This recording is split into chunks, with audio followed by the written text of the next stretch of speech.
In the dead of night, an average man awakens among a vast wilderness, stunned, trying to decipher how he ended up there. A jolt of memory suddenly strikes him, recalling the strange events leading to his current situation. This man was riding his scooter uphill when he encountered an unexpected hazard: an unhitched vending machine tumbling from a truck. Breaking from the usual hit-and-run trope, he valiantly tries to rescue the machine but unfortunately plummets down a cliff with it.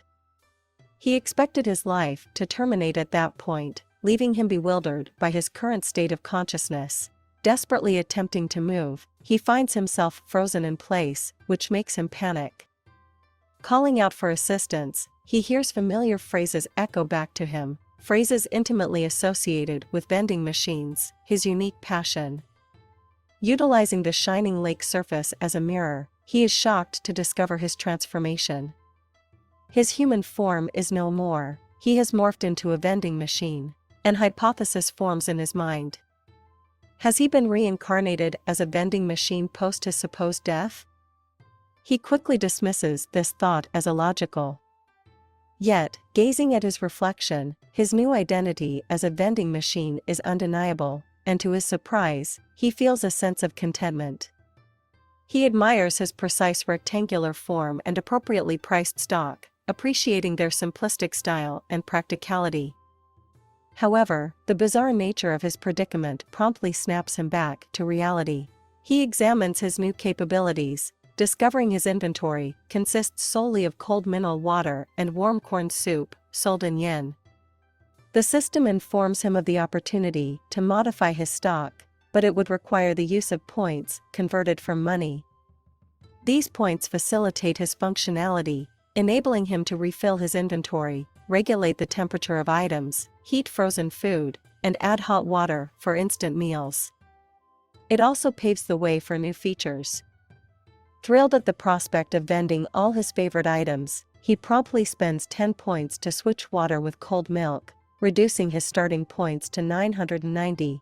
The system enlightens him further. He can convert 100 yen into 1 point. Moreover, he discovers that his new form doesn't rely on electricity. Instead, it uses points for energy at the rate of 1 point per hour. This means a daily consumption of 24 points just for basic functioning, equivalent to 2,400 yen a day. Not wanting to reduce his points, he realizes he must earn a steady income. He examines his surroundings, contemplating whether it would attract customers. As time passes with no customers in sight, anxiety begins to creep in, nurturing fears of possible shutdown. Abruptly, a gigantic frog garbed in armor emerges from the water, and it seems to perceive the vending machine as a threat. His system warns him of durability loss. A series of relentless attacks could result in complete breakdown and render him obsolete. Checking his stats, he finds that his durability is rated at 100, toughness at 10, but strength, speed, dexterity, and magic are all zeros. He speculates that as a vending machine, the other skills are redundant. Yet, the existence of magic in this world takes him by surprise.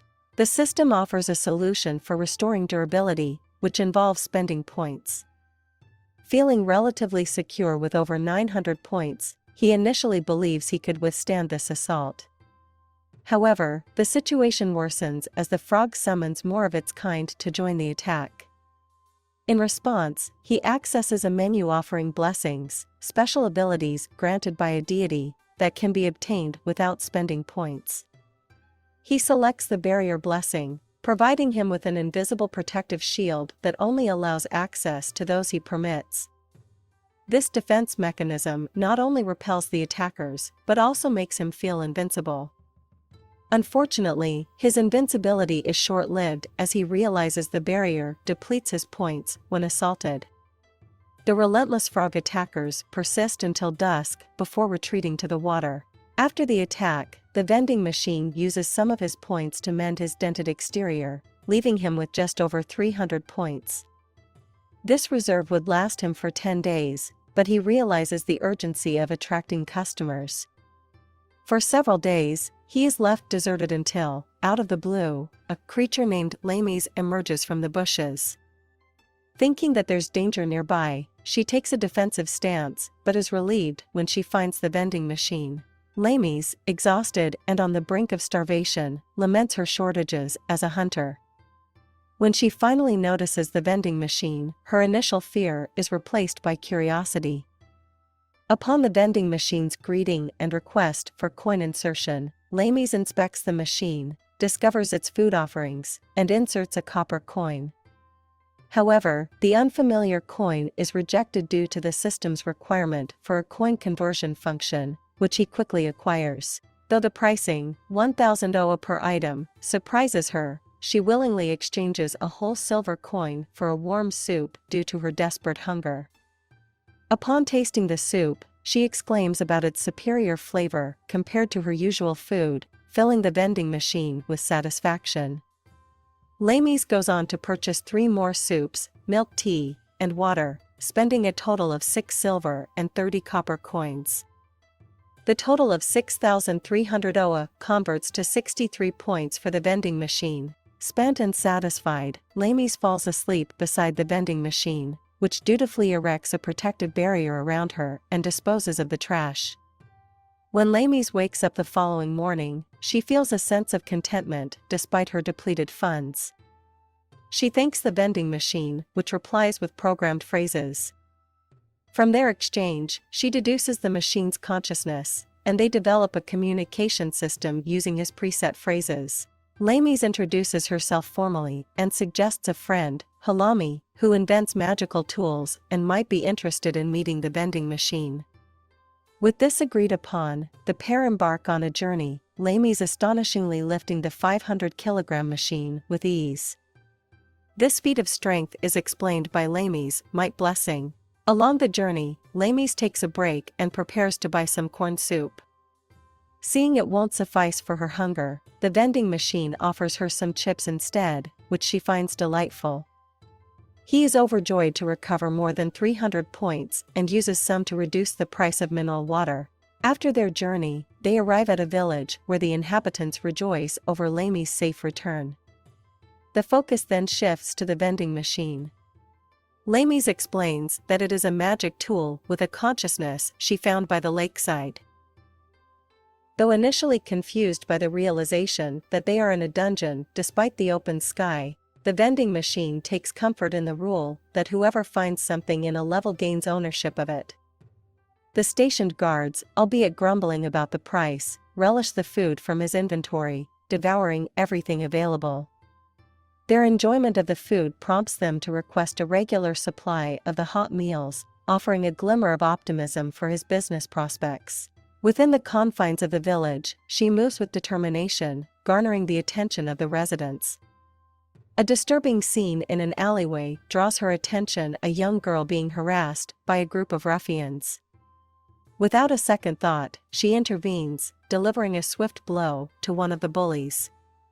The unexpected interruption and the fury in her reprimands, despite not landing any physical blows, is enough to send the rest of the ruffians scampering away in fright. Satisfied with the result, she ensures the safety of the young girl, who is surprisingly unharmed but drawn to the talking vending machine. Her tasks in the village are not done, so she proceeds back to the local tavern, greeted with relief and joy by the tavern owner and Manami. While pleased to see her, they express their concern about yet another eccentric item from her travels, the vending machine. To assuage their worries, she recounts how the vending machine came to her rescue, positioning it at the tavern entrance. The prospect of her journey back to the surface world to present the vending machine to Halami is met with surprise, given her financial constraints. Sympathizing with her predicament, Manami suggests she take up work at the inn to accumulate the necessary funds. She speculates that the vending machine's contents might allure customers and, as time progresses, the items prove irresistible, flying off the shelves. The vending machine is relocated to the town gate each evening, providing the guards with a variety of snacks. Though they bemoan the repetitiveness of the flavors, the introduction of an expensive item, Odin, reels them back in, leaving them enamored with the new taste. The canned Odin becomes an instant hit, and its sales are bolstered by the onset of chillier weather. During the day, the machine refrains from selling the canned odin, in an effort to not encroach on Ian's restaurant business. Instead, he facilitates the attraction of more patrons. The girl Lamis once defended shows up, displaying a streak of competitiveness as she takes offense when he initiates the greeting, leading her to toss a stone at him before storming off. As dusk falls, she carries the vending machine to the town gate once more. She hopes that, in the future, he will be able to communicate fully, hence her desire for Halami to meet him. She dubs him Boxo, a name he finds suitable. The day's events mark the beginning of what she anticipates to be a prosperous partnership, bringing this episode to a conclusion. If you've stayed until the end, I kindly ask you to consider liking and subscribing.